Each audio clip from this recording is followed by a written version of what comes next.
Hello everyone and welcome to today's video. Today's video is going to be about how to download Netflix on Android in 2026. The first and foremost thing that you must ensure is that you're either connected to a Wi-Fi or mobile data network.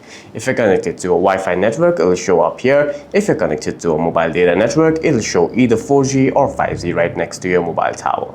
The other thing that you can do is head over to settings and ensure that your Android version is at least Android 9 or above. For that, we're going to be heading to About Phone and then tapping on Software Information. This phone's Android version is Android 16, so we're good to go.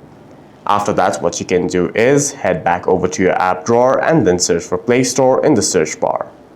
Here, head over to the search of Play Store and then in the search bar, type in Netflix. Hit go or enter on your keyboard and then right next to Netflix, you'll see an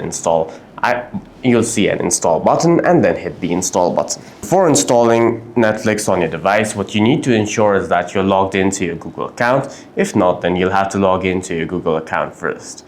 After you've downloaded Netflix, you can simply log in and enjoy the shows that you want to watch. For any further questions, please feel free to leave a comment down below.